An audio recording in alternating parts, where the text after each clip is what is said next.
welcome everyone to another episode of Keto Chat. I am your host, Carole Freeman, a board-certified keto nutrition specialist.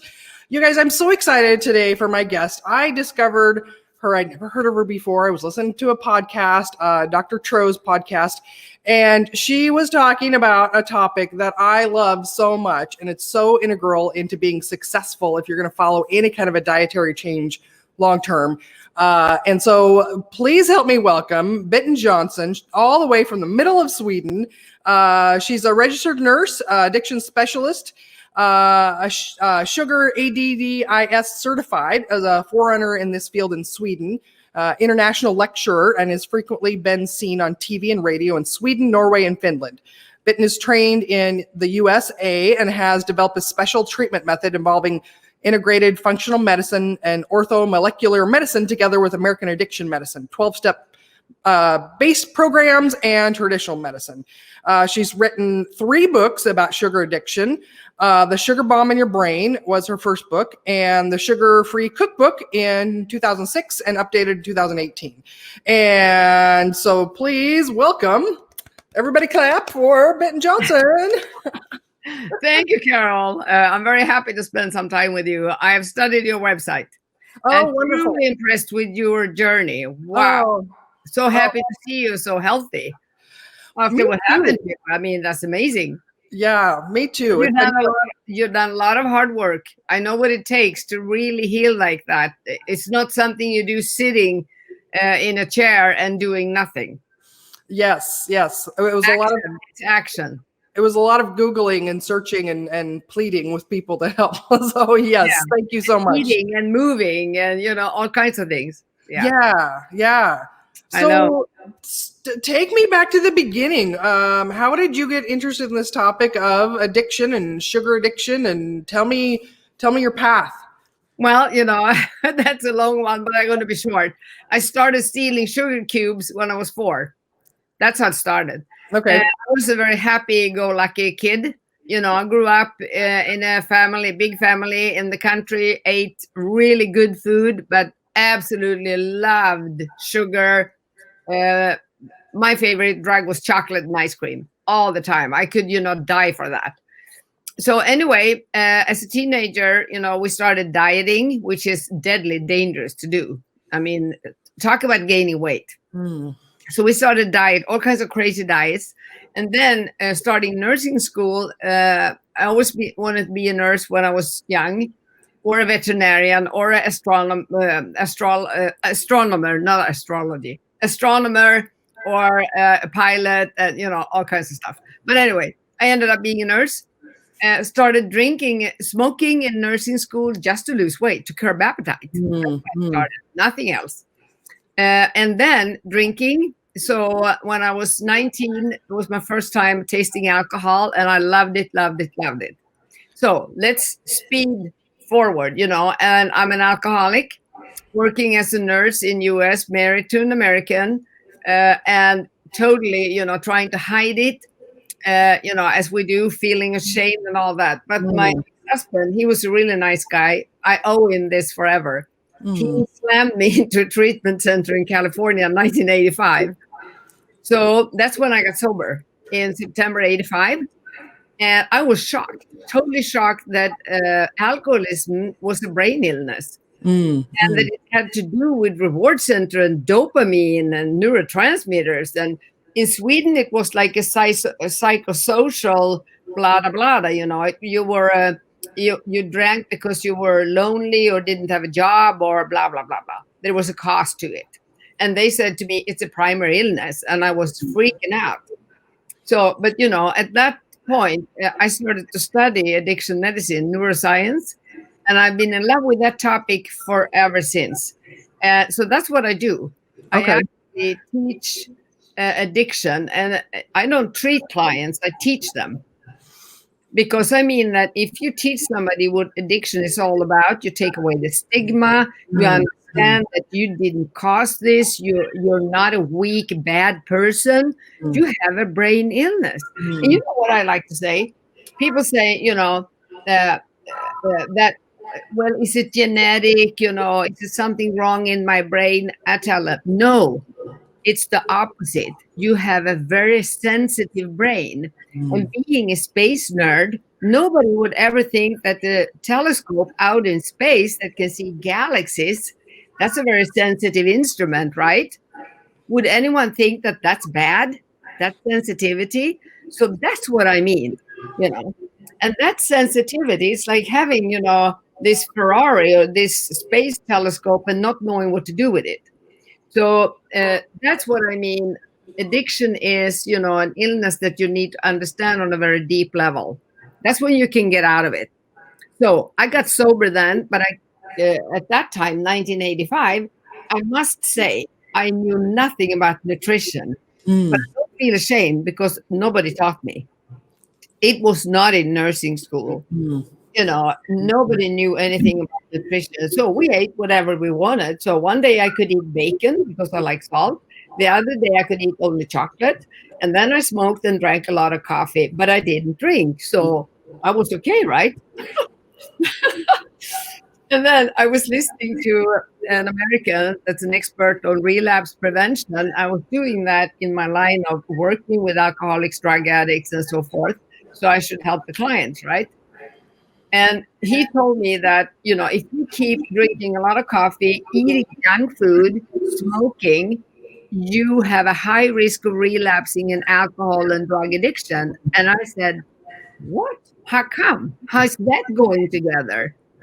That's how little I knew 1992 about, the sensitive brain. So, but that made me wake up. So, of course, I went home from that lecture, quit smoking, cut down on coffee. And I thought, well, I don't have to do anything about my food because I don't like McDonald's. To me, junk food was only McDonald's. It was not chocolate ice cream, da-da-da. So anyway, that ended up with me gaining a lot of weight. And I think most of all, I know now, I didn't know then, was the volatile blood sugar you get from eating this, So my energy level was either on top speed or crashing bottom. And my mood swings was the same. Either I was, really hunky-dory, or I was very upset, very tired, very cranky. So it was up and down, and I wanted to sleep all the time. I almost drove myself, into a car crash because I almost fell asleep twice in front of the wheel, even though I slept 14 hours a night. So the tiredness, the moodiness, those were much worse than the weight gain. So anyway, I had the incredible fortune to work with an American woman at that time that here in Sweden. I moved back to Sweden by then. So she was training us in addiction medicine and how to do addiction treatment. So I said to her, but Joan, how in the whole world is it that I could quit alcohol, quit smoking, cut down on coffee, but I can't quit chocolate and ice cream? And because I tried, I promise you, I tried for 9 months to really stop that, but I couldn't. And she looked at me and she said, well, you might be a food addict. And I got freaked out. Food addict? You can't be a food addict. And I said, I never binge on, boiled cod or cucumbers or anything in that way.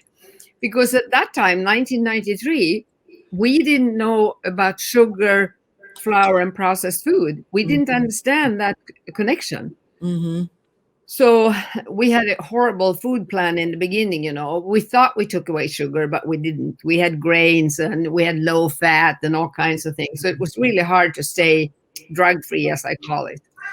But I kept fighting that and kept learning more and more and starting to learn about nutrition. And then diet doctor Andreas Eenfeldt and Annika Dahlqvist, another doctor, came along in 2005 and talked about low carb.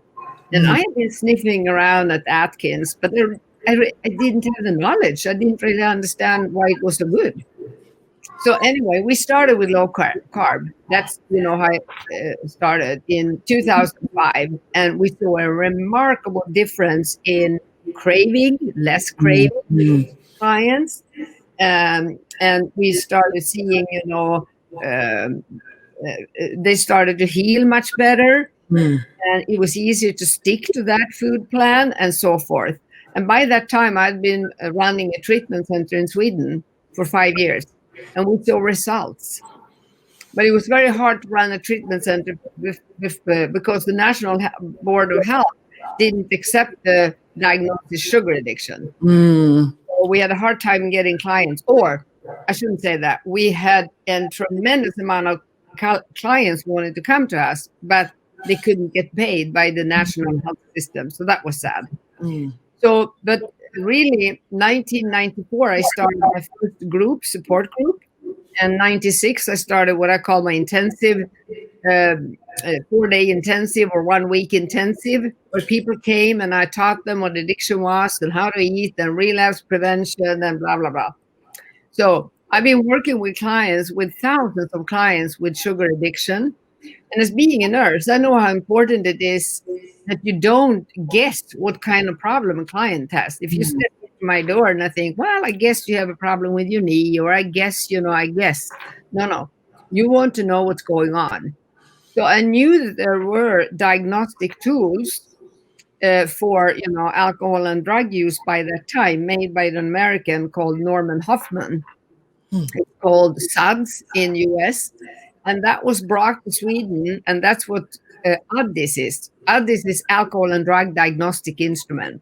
Okay. We already had that based on the international diagnostic criteria for addiction, which is ICD-10 or 11 now, and DSM-5. So I thought, well, why not do it for, food, for sugar, flour, processed food? So I did. I started to work on that quite some year ago. I started teaching people 2013, I think. So today we have that, tool where we can really assess somebody. So today we can know if you have a harmful use or if you have an addiction or eating disorder or addiction. Because I think that if somebody had an eating disorder, what they try to teach you is to eat in moderation. And to teach an addict to eat in moderation, that's, the white unicorn, as my colleague David Wolfe used to say. It's a myth. You can't do it. It's so true. That's what they taught me in school. Was, I know. If you restrict any food choices, that's what makes people obsess about it. So you need to help them moderate their intake. And that works really well for people that don't have that biochemistry of being. Yeah, people with harmful use. Yeah. People with harmful use can do that. We have a viewer here that's got a question. So Yume says, I'm 20. Yeah. Hi, Yume. Not overweight. Oh, I used to say that sugar addiction comes in many shapes. Comes from people can be really, really emaciated, really skinny, and normal weight and overweight. So it does not have with weight to do because it's a problem in your brain. One thing we see with people that are underweight or normal weight, that they have visceral fat. They can have a lot of fat around inner organs, which is very dangerous too. So, it's not less dangerous. And how people say to somebody, oh, you can eat anything, you're so skinny. Yes. And another thing we know today, the problem is that you and I, Carole, we could eat one apple each, the same big apple or small apple, exactly. And then we would measure our insulin, not our blood sugar, the insulin.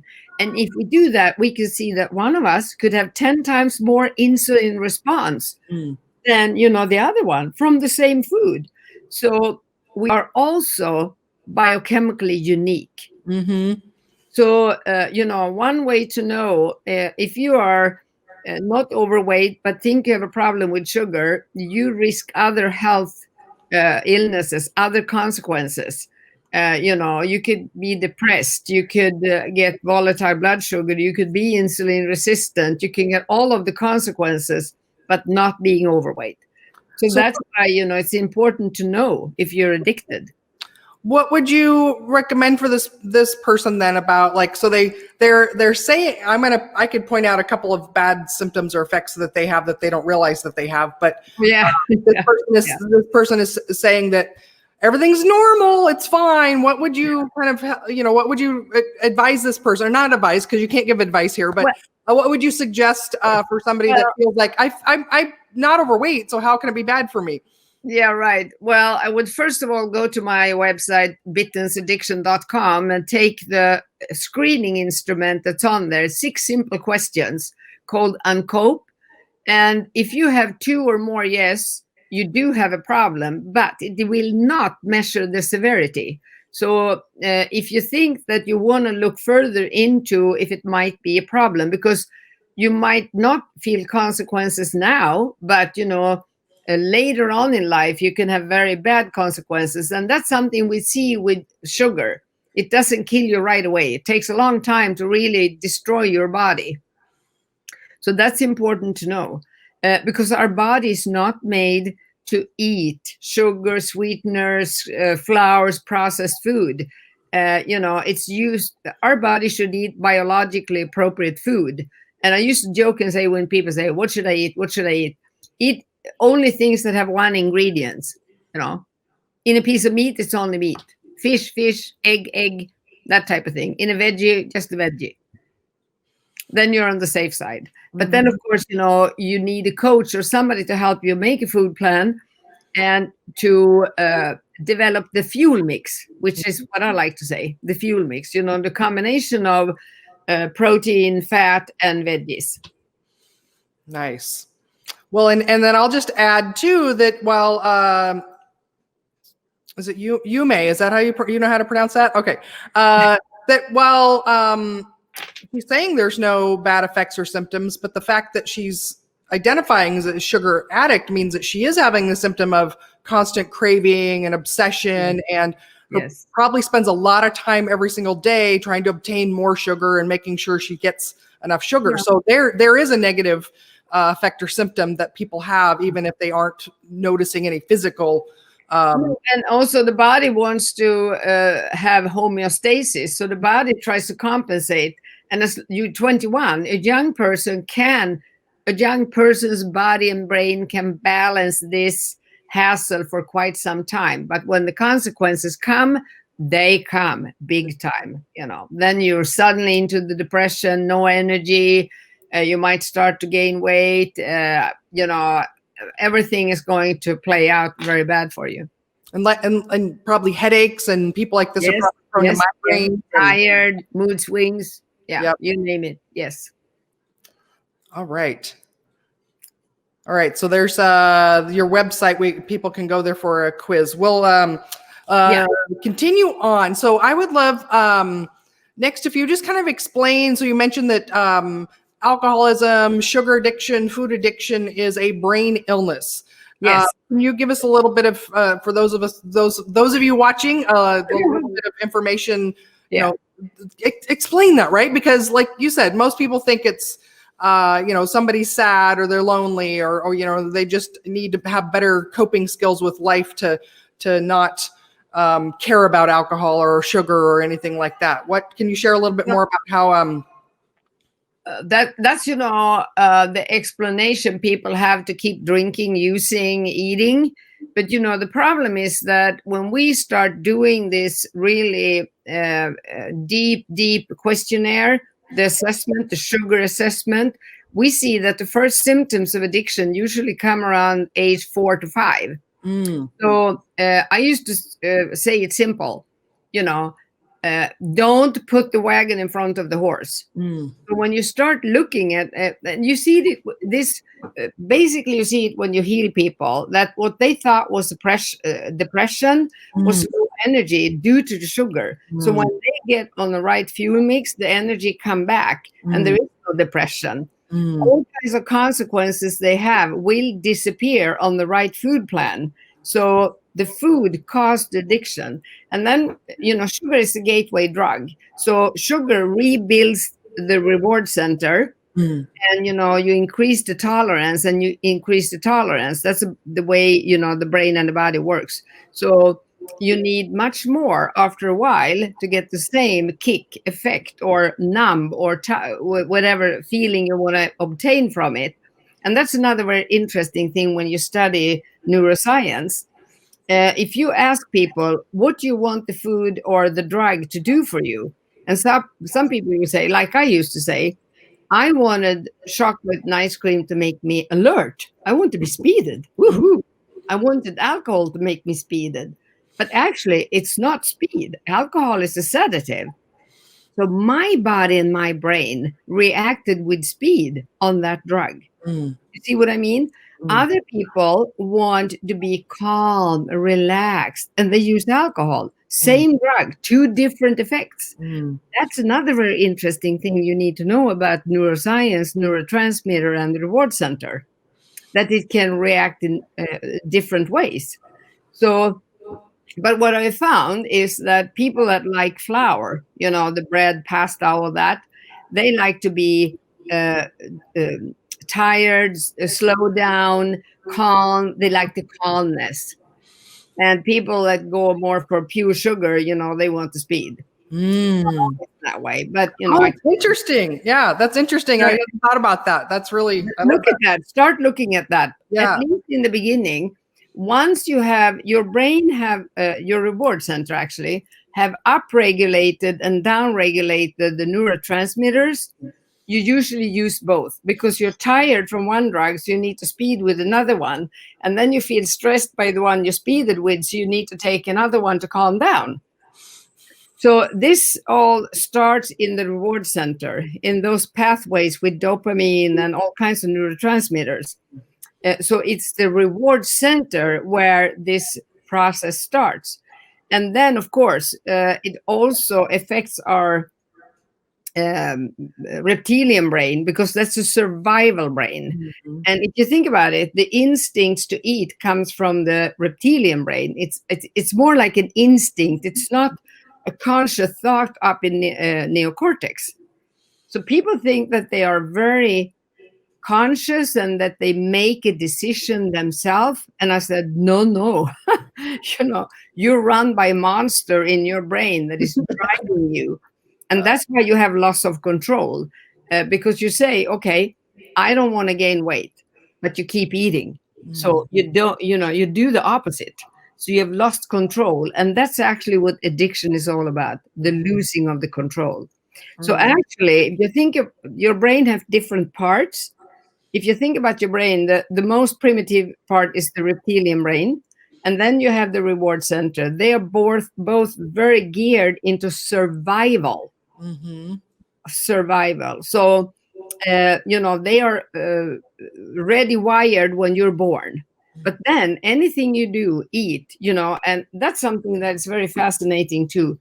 People don't understand what kind of building parts they need for their brain. Mm. I tell you, you can't go to the hardware store to buy stuff for your brain. It's food. And it is keto food. That's exactly what it is all about. Okay, that's how you heal. So when we talk about biochemical repair, the most important thing is the food. I mean, it comes 1 to 10. It's the food, and then you can add. I like to talk about breathing. I like to talk about sleep. I like to talk about physical activity, and then you can also use supplements. But there is no quick fix. And you know that. I saw that on your story. But anyway, other parts of the brain is the prefrontal cortex, where your personality is, where you make logical reasoning. And, you have the limbic system with all your feelings, and you have the neocortex with all the higher functions. They all cooperate all the time. But when a drug hijacks your reward center and your reptilian brain, you become a little red dog monster, is what we call it. The red dog, that is in there, craving, making you do things you don't want to do. So when the activity is, as I say to my clients, it's like you have this beautiful mansion with all the rooms. There is wiring for electricity drawn to all the rooms. But if you pump, the big chandelier in the hallway, there's not enough electricity to go to your limbic system, your neocortex, and your prefrontal cortex. Mm-hmm. You see what I mean? So your life starts to dwindle. You become drug oriented. Your life is about eating the drug, the food drug, trying to recuperate from eating the food drug, feeling miserable that you ate it, thinking about how you can avoid it, another diet or some quick fix or, whatever, and then you eat it again, even if you didn't want to. So you are in a vicious circle. Well, there is very little light going out to all those other functions, all the rooms in that beautiful mansion. So what we need to do is take away the drug, okay? Start healing and start, neurons that fire together, wire together. And I call it brain bypass, all those old pathways that you created in your drug life, you have to create new ones. That's why you can't think yourself into recovery. You can't talk yourself into recovery. You cannot read yourself into recovery, but you can act. It's action. You need to get your butt off the chair and do things. It's action, all about action. And then my clients say to me, no, I don't want to do that because it's boring. And I said, I don't care. Do it anyway. Do it anyway. Because, once you start doing little baby steps and doing it, it's going to be fun. You need a new pathway. Then it's going to be fun. So, the brain, it's, so many things that you could learn about the brain and the connections and how it works and nourishment and neurotransmitters and all that. But that was more of a broad picture what's going on. So the illness is in the reward center, but it affects the whole brain and your stomach, your body, everything.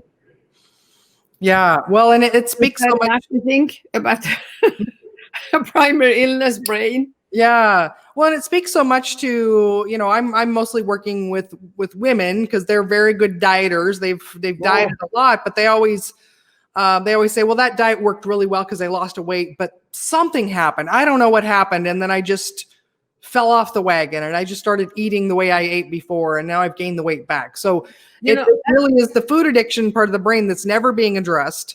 That's the part what we call that? It's addiction memory circuit, a euphoric recall. The thing is, it's an irreversible thing in your reward center. Once an addict, always an addict. So that's the problem, that nobody teaches you about your addicted brain and teach you what to do and not to do. You can never have one bite, but nobody want to think that of their favorite food, their favorite drug.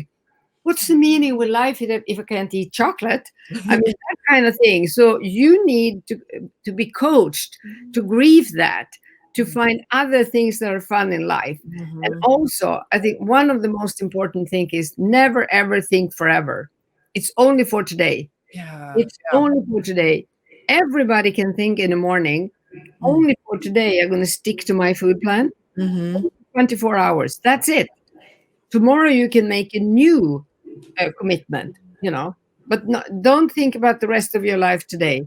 And also you need to be aware that somebody needs to teach you relapse prevention. What is the risk situation? How do you deal with the risk situation? What is warning signs? What is your warning signs, your specific warning signs? I love to teach clients that, so they are aware of that here are my warning signs.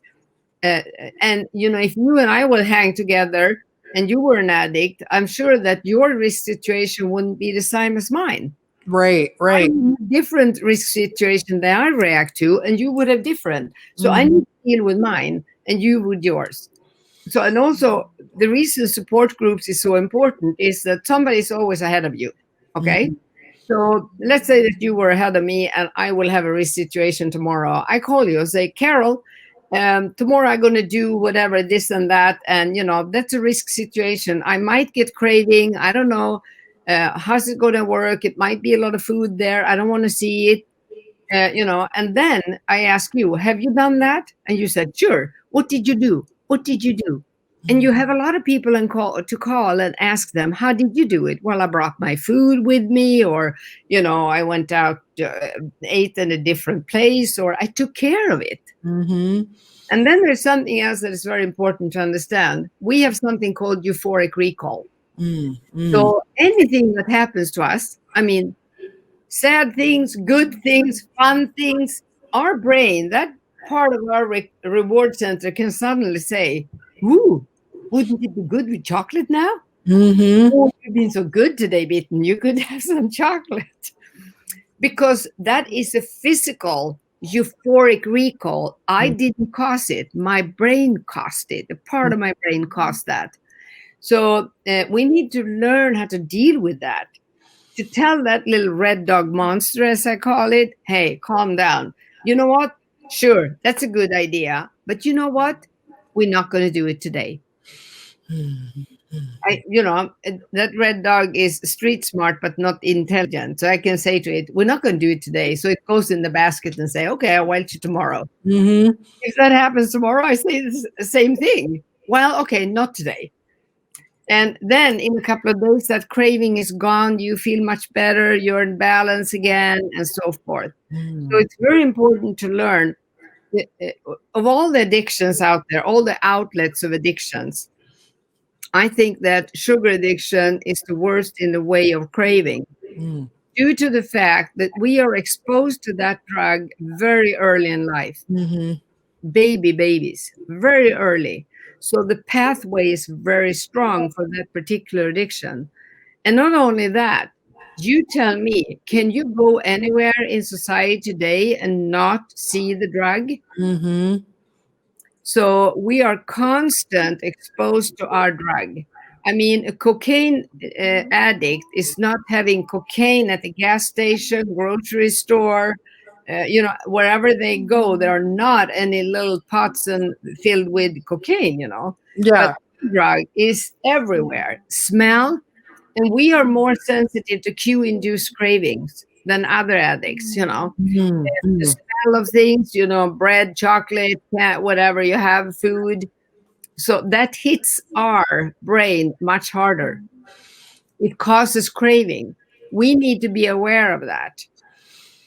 And we need to learn how to do craving management. And we used to say, one bite is too much and 1,000 is never enough. Does it make sense? Absolutely. Yeah. So let's talk to the people out there right now that might be a little in denial. I just need something sweet to get rid of my cravings. That's how I cope. For the people I'm working with, I'm appealing to out there following a keto diet, that they feel like, no, I need the desserts, the keto desserts and the sweets and all this kind of stuff, because the cravings get too intense if I don't have those things. What would you say about that? I would say that, first of all, look over your food plan. Is the fuel mix wrong? Do you need to increase the fat, or do you need to increase the protein, or where do you need to increase something? You need to be very aware of that. Are there other factors you need to take a look at? Salt, minerals, fluid. Are you drinking enough? Are you moving? How's your sleep? But I would just shoot a lot of questions at them, first of all.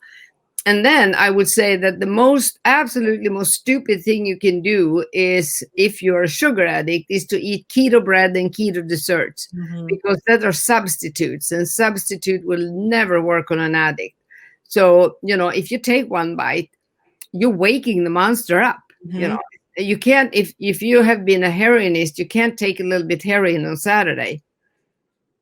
That's going to start the illness all over. I mean, it's going to just go downhill ever since. Well, so yeah. You need to be aware. If you need to accept that you're an addict, you need, if you can cry and be mad at that, at life threw you that curveball, but if you accept it, you need to act in that manner. You need to learn about it. Lots of knowledge. You need to hang with other addicts. How did you do it? And then you have to share. You have to share your problem so that people can mirror you and tell you what to do. Not by saying, you do this, by saying, this is how I did this when that happened. Try that, try that, try that. Yes. Yeah. And I advise my clients that the brain can't tell the difference between a keto version and the real version, right? Like when it sees a keto pizza, it thinks of pizza. It doesn't know, like, oh, that's a keto version. That's not the same. No. And also we have to understand that people have different trigger foods. Some people trigger on seeing like pizza. Pizza was I was never a flour addict. Bread, pizza, pasta, not interesting. Chocolate ice cream. That was my drug.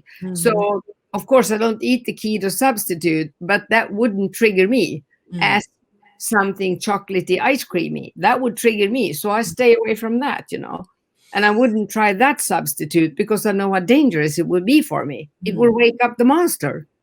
I don't want to have that monster waking up because it steals energy from me. I want to live life to the fullest. Yeah, that's the truth, the freedom. So instead of coping with cravings by feeding them, you actually get rid of them or reduce them, minimize them, so that you do have the freedom that you're no longer obsessed and compulsively eating. Yeah, well, if you go on a craving and eat something for the craving, it's going to increase. I promise you. Yep. Yes. So true. So what are some, basic steps of moving towards addiction recovery? What do you recommend, or what your client? If you have a hard time accepting that you might have the illness and you're in and out of diets and you're always crashing and getting back up and you're tired of being sick and tired, I would certainly advise you to go to my website. There is a PDF with trained professionals, and look for one that you contact to do a sugar assessment. That is an in-depth assessment, I promise you. It is 2 to 3 hours really working with a professional to get your whole life laid in front of you in chronological order. And that will help you to see how this has affected you, and also give you a lot of tools in what you need to do next. Because, if we look at the steps, it's easy. You need to detox. There's no other way around it. Oh, you did the Swedish version. Well, the website, you can pick translate into English, but the URL, URL still is in. Okay, good. Let's see. Oh, here we can do. Yeah, people can't click on it from here, so I'll just leave it as. We'll put back up here. That's easier for people to probably type in. Okay. And then they go to for patients and getting help. And then you have a PDF there. And then you need help to detox. And I have, been doing this for 27 years and thousands of clients. So I think that cold turkey is the best. But you need to know what to do, like, between the meals. Then it is in the beginning 3 meals a day. It is glutamine powder and coconut oil between meals as curbing cravings, salt shots. There are tricks you can do to ease that period. And what the keto world call keto flu, we call withdrawal. And, so that's exactly the same symptoms, right? And there are ways to work on that, and you can't take it all away and be hunky-dory in 2 days, I promise you. But after 3 weeks, you will have a different level of energy, outlook on life. You will feel much better. So that's the first 3 weeks might be the toughest, and you need a lot of support. So I would advise you to ask a professional for help. They have done this so many times. They know exactly what to do and what kind of tools you need. And then one of my favorite de-stressing tools is, I'm going to try something on you. Can I do a test on you, Carole? Sure. Yeah, to show what this is all about, what I mean, short. You look straight forward. Don't move your head. Only your eyes. And, okay, start. Look up. Look down, look to your right, look to your left, look up, look down, look to your left, look to your right, and look up, and look down. How many good breaths did you take? I noticed at least one, but I wasn't focused on the breathing. This is a very good test to do because most people say none. Oh. Because they forget to breathe because they were so focused on doing what I told them. So they hold their breath. And this is something we do many, many times during the day. This is called stress apnea. And you open your computer and 30 mails come bouncing in, boom, telephone goes high wired, kids are screaming, the noise at the office, there are so many stressful things in your life. You're rushing around. You hold your breath. And that is very, very bad for your body. That increases craving tremendously. And it puts the body on hold. And there's a lot to read on about this on the site consciousbreathing.com. So I learned about this many years ago. And I tape my mouth every night. Because many of us snore a little bit or sleep with open mouth. And nose breathing is the natural way to breathe. And it's the healthiest way. And also that is very good to think about now when we have the COVID, that you breathe through your nose. And if your nose is stuffed, it is because your mouth breathing too much. So you can read a lot on the site Conscious Breathing. So this is first the food, then the breathing. So, there is something called the sleep tape, or you can take surgical tape on the pharmacy and tape. So I kiss my dog goodnight and then I tape. And if I fall asleep not taping, I'm much more tired the day after. And tired is the biggest warning signal that wants us to start eating, right? And then I use my favorite tool, the relaxator. So it's breathing resistant. It's a membrane in here. So if I were stressed, or when I drive the car, or when I'm in front of the computer, when I watch TV, I train my diaphragm with this. So I get a much better breathing and a much better oxygen and carbon dioxide exchange in my body, which increases fat metabolism and curbs craving. There is a book written about this, about the science behind breathing, this exercise, and the nose breathing and the taping. So that's another thing I do. I love my little, pacifier. Okay, so I use that.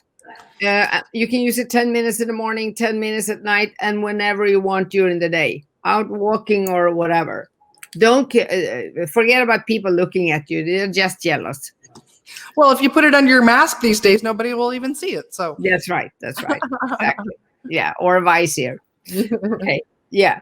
But anyway, so food, 1, breathing, 2, sleep. How to sleep and get your sleep hygiene, as I call it in Swedish. I don't know if you have a word in English about, to work on your sleep, to improve your sleep is incredibly important. Your body needs rest. It needs to recalibrate. It needs to synchronize everything in your brain and your body. It's very important to get your sleep in. And everything you do, start with baby steps. Tweak it a little bit. Baby steps. Very important. And of course, physical activity. And, I say to somebody that is very overweight and the word exercise makes them puke, I understand that.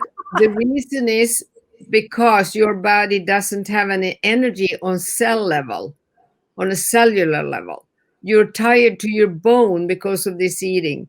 So I tell them, forget about exercise.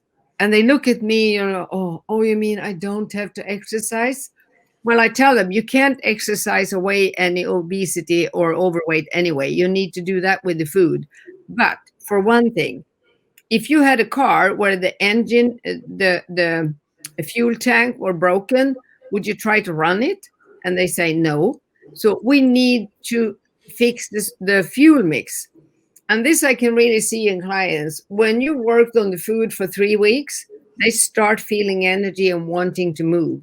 So if all you dare do the first days of this is take a walk around your living room, do that. And then do the living room, the bathroom, and the kitchen. But what I'm trying to say is start slow and increase. Don't feel that, oh my God, tomorrow I'm going to start eating really good and I'm going to run and I'm going to go to the gym. And I mean, that's how people do it. Yes. And crash after 4 days. They are in bed and they think, I never want to do that again. So I want them to really do that and have somebody supporting you. Somebody that calls and said, Carole, did you walk around the living room twice? I love it. You're good. That type of thing. And that makes people feel really good about themselves and not have these high goals, because it doesn't work when you're an addict. Addicts can't have big visions and big goals. They need to get through the next 24 hours and then feel good. And then my favorite, de-stress spiritual changer is the gratitude list. No matter how shitty your day was, excuse my French with that word, that's a Swede, how bad it was when you go to bed, think about or write down 3 things that you can be grateful for that day. Did you go outside on the porch and breathe air? Maybe that was your little exercise. Did you have good food that day? Were you kind to somebody? Were somebody kind to you? It can be anything. Did you really hug your pet? For oxytocin, so important. Whatever. But it can be very small things. But I think if you do that for 90 days, you're going to have a different outlook on life. I promise you. Do the gratitude list for 90 days and build on that. I love it. So based on what you've shared with me here today, I'm going to recap. Sure. Bitten's four steps to sugar addiction recovery. Yes. Number 1 is you need education. You need to understand that you are an addict. You need to come to terms with that, and you need to understand how that all happens in your brain. Number 2 is you need support, both from a trained professional and group support, other people that have been through the process. Number 3 is you need to change your food. Cold turkey is best. Not only you need to eliminate the addictive foods, but you need to eat the right fuel mixture and nourish your body and eat healthy 1-ingredient foods. And number 4 is the category of self-care. And you've covered a lot of those things: stress management, relaxation, breathing, sleep hygiene, movement, even if it's not to the degree of exercise, and also gratitude exercises too. So yes. That's simple. Yeah. It's simple. There's the process. Just 4 steps you have to do. It should be very simple. Otherwise, you won't do it. Yeah. And if you fall down after day 3, get back up. Right.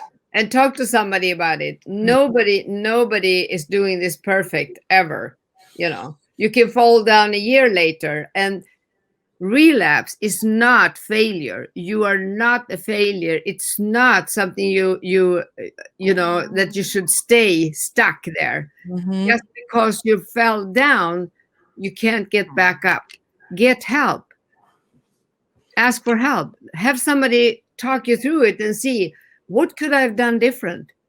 Is there something I should take away that I'm doing? Is there something I should add? That's all it is. It's just a lecture.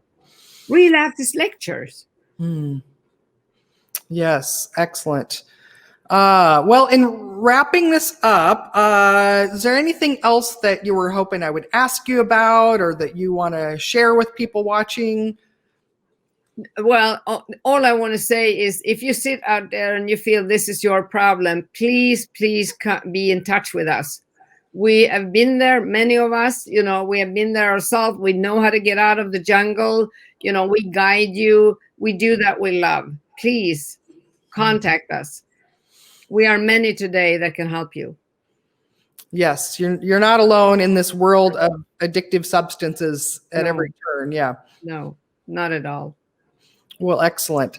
Thank you so much. This has been such a pleasure. I'm sure that you and I could talk for 3 days straight and never run out of topics to cover. So I appreciate you taking the time. Yeah, I love this message. It's a big one that's really missing out there, right? Because we've got the diet specialists, the nutrition people, and the healthy healthy food, and then we've got the psychology people. And there's so few of us that bring those together, and they're essential if we're going to solve this obesity and chronic disease and all those things that people are suffering from their missed diagnosis of sugar and food addiction too. So I believe that that's really at the core of why we're struggling with all these chronic diseases and overweight. It's because we're eating these foods that are addictive without and in denial that they are, and everyone else is telling us that we should be able to moderate the portion of it, and it's must be something wrong with us that we can't just eat less of that. So I really appreciate you being here and getting the word out. I appreciate you asking me. Thank you very much. It was wonderful to hang with you for a while and get to know more about you. Yeah, I read your website. I love that. Oh, wonderful. Thank you so much. We have a few people still watching. Any last minute questions for Bitten before we wrap this up? Pop them in now. We'll any questions about sugar addiction, food addiction, recovery from any of that? We'll hang out for just 1 or 2 more minutes. And there's a tiny bit of a lag, so if they want to pop a question in there, we'll do that real quick. So, all right. And otherwise, email me. Yeah. I'll put her website up here one more time too. So, all right. Thank you all for watching.